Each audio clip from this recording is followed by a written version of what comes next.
great athlete, but I do feel like he's a one-trick pony. I believe that his wrestling and jiu-jitsu is incredibly overrated. He has a beautiful 1-2. I got to learn a lot about his patterns in his last fight. That's really about it. That's the one thing that he's setting up real nice. He couldn't touch Ciryl Gane at all. That's the way I felt. I felt like Gane was just getting warmed up. Gane's hands was down. He's shaking his shoulders, bouncing around. He was touching him. He was touching him. That jab, he busted him open. He was so comfortable. I think Tom was looking for a way out, and he took it. He needs to change his game. Jon Jones has shocked the MMA world once again by calling out Tom Aspinall to headline the UFC White House card. But fans aren't convinced. For weeks, Jones has been talking about Tom nonstop, mocking him, disrespecting him, and dragging his name through every interview. When Tom gets hurt, he's like immediately incapacitated. It's like you poke my eye and then he's like immediately, there's no like trying. He didn't try. Same thing with Curtis Blaze. When he hurt his knee, there was no limping, there was no trying to get up. It was just like immediately, burn my village, I can't go on. Immediately quit. When Jon Jones is getting told that Tom Aspinall is the guy that's going to beat him, he's sitting back hoping that something happens to give him a reason to go and downplay that. We spoke about it prior to the fight. I told you guys if Ciryl Gane won, Jon would constantly go, that's the guy he thought was going to beat me. I don't know that finish isn't more satisfying to a guy like Jones, because now he can almost guess what would have happened, even if that might not be true. Make no mistake about it, Ciryl Gane was finding a lot of success in round 1, more than many people thought that he was going to. But Ciryl could have either continued to build, or Tom could have completely settled himself and turned that around. Guys, that was a 4-minute round. They did not fight a long fight to really form an opinion. I think the reason they formed an opinion in a strong way that they did, because they'd never seen Tom struggle at all. I told you before the fight, this was easily going to be the hardest thing he'd ever done. It was really bad how it looks. And he said, you can't train your eyeball to be stronger. It is what it is. There's protection here and here, but he obviously got no protection because the fingers were straight in. The fight should have been stopped. He couldn't see. It was a foul. He couldn't see. Then you can't fight. You know, if he'd have got knocked out with a head kick next, then it would have been worse. I don't know. And then he said, sometimes when your eyes here like that, it can become displaced and stay there. And they did a few tests on that, and they said it doesn't seem like that. And his vision on the eye that's the best eye, his eye wasn't following properly, so the muscles weren't working strong enough to go this way. This one just wasn't working, like we would have told. So we've got to have additional tests further this week, and Moyes is sorting the tests out for us. And he's got to have CT scan. It was a significant eye poke. It wasn't like a little scratch. Yeah. It was, they went in. They were proper eye pokes, and Tom clearly was in a lot of pain. There's people saying online, well, he was saying multiple times, I can't see.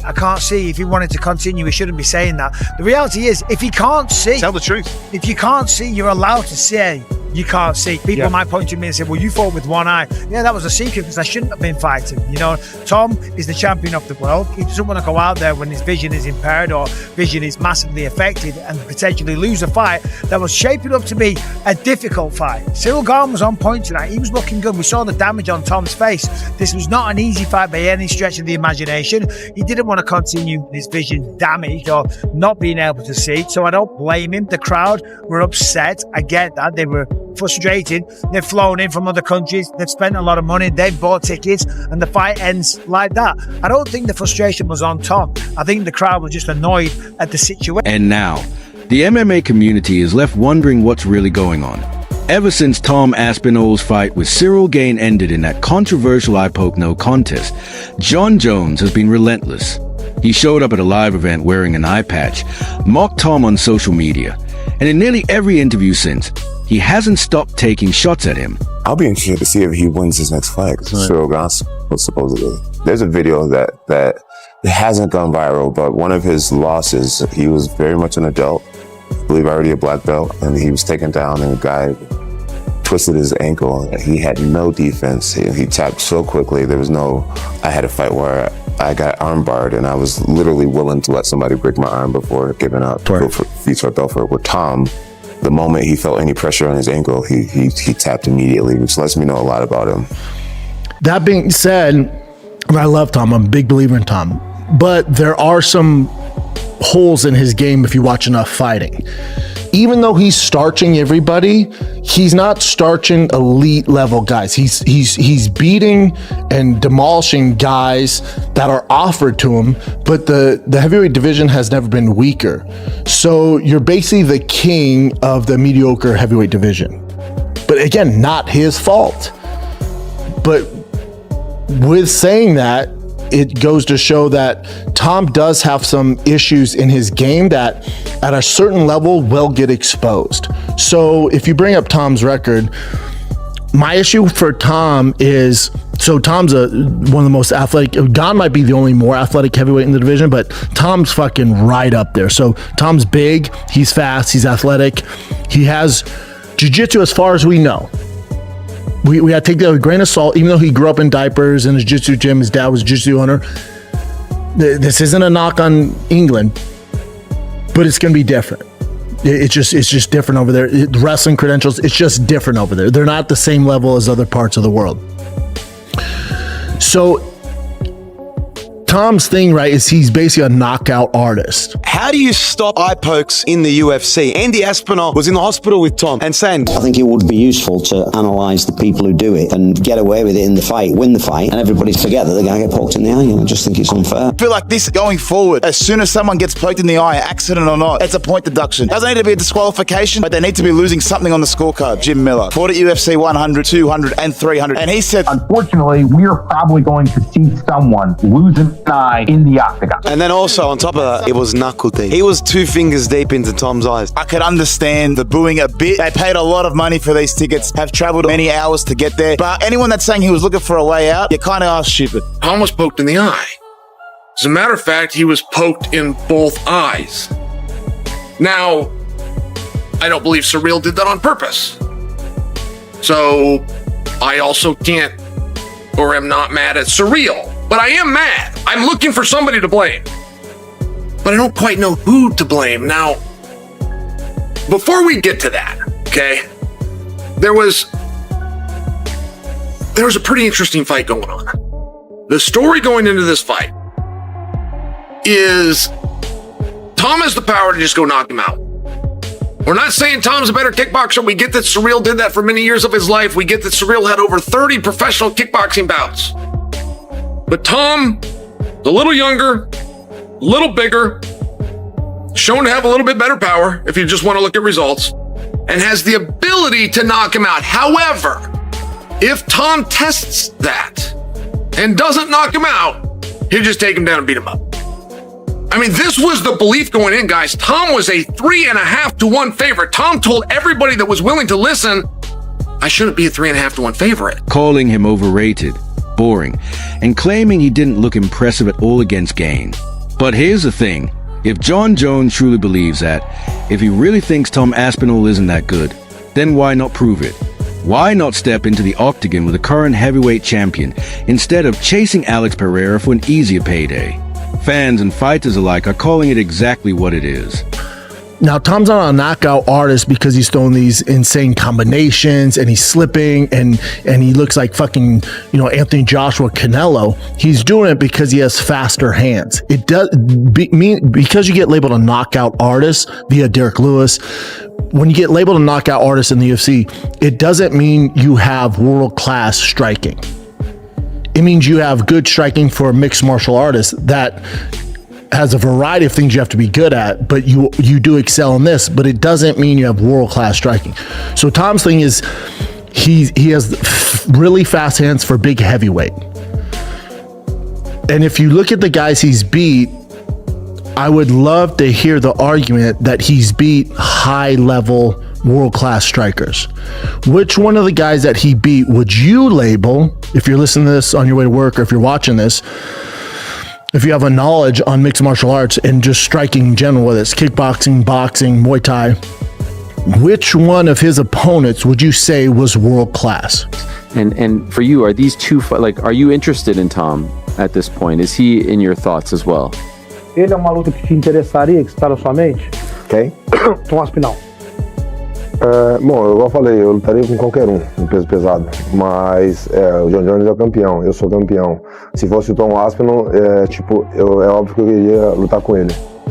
I'll fight anybody at heavyweight, but I'm the champion, Jon Jones the champion. If Aspinall was the champ, I wanted to fight him. Okay. Does Dana White hate Tom Aspinall? Because in the post-match press conference, he was going at his heavyweight champion like he absolutely did not like him. I mean, he had Tom bloodied up, and Tom didn't want to continue in the fight. And his key word there is didn't. He didn't say Tom Aspinall couldn't continue, insinuating that he's a quitter. I don't know if it's because Andy Aspinall's saying Tom wants to go to boxing and he'd love a big payday in boxing, or that's just Andy being a manager and a dad negotiating. I'm going to be honest, I'll give Dana the benefit of the doubt. He could have easily just misspoke. And the fact that if you do watch the YouTube that Aspinall put out, Dana White's in the locker room before wishing him all luck. I'm sure he's on good terms with Tom Aspinall and his father, because Dana White, let's be honest, if he doesn't have Tom Aspinall, he doesn't have a heavyweight division. If you saw the other heavyweight fights that were on this UFC 321 card, absolute ass. Beautiful jab, circling around. He won that round. Both those guys, for being heavyweight, can move so well on their feet. God, that was going to be such a sweet fight. And I thought Tom was going to go out there and kind of run through Ciryl.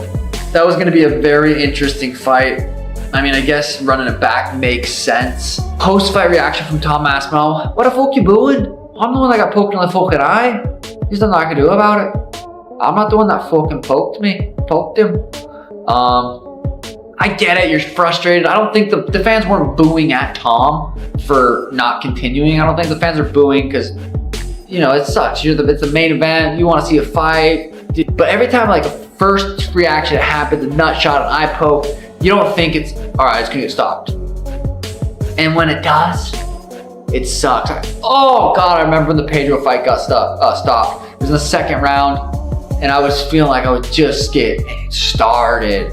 You can just see those guys heartbreak in there, just not being able to compete and do what they love to do. They put all this work in. I think you turn it around, immediate rematch, as long as Tom's eye's good. Pure jealousy.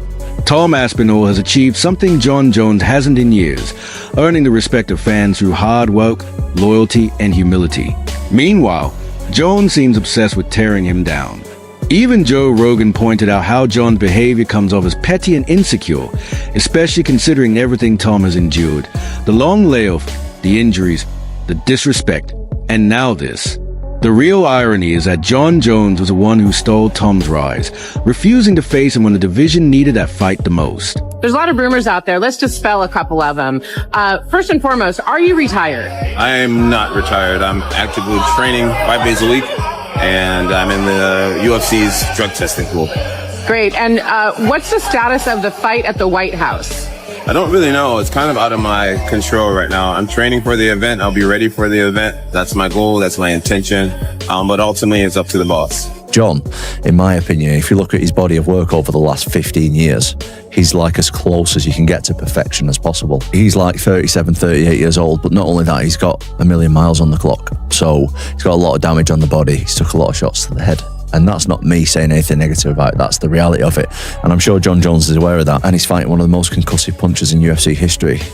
And I just think I can exploit it. Like, I think to get out the way of me for 25 minutes at this point in his career without getting hit once, and that's all I need is just one, I think that's going to be very difficult for anybody. I bet if he's weighing 215, he would fight Tom Aspinall better than him weighing 245 pounds. In his 205 frame, he could fight Tom Aspinall better than he'd fight him at that 250 because that's not his weight class. While he didn't last long with Ciryl, he didn't look as fast. He carried more weight. Ciryl just did some weird stuff. And Jon, you don't make mistakes against Jon. Now that Tom is injured, Jon Jones suddenly seems confident again, calling for a fight he avoided when it actually mattered. But the MMA community isn't fooled. Many believe Jones isn't calling out Tom to fight. He's doing it to damage his reputation, to attack him when he's already down. If Jon truly wants to headline the White House event, there's only one fight that makes sense, against the heavyweight champion himself, Tom Aspinall.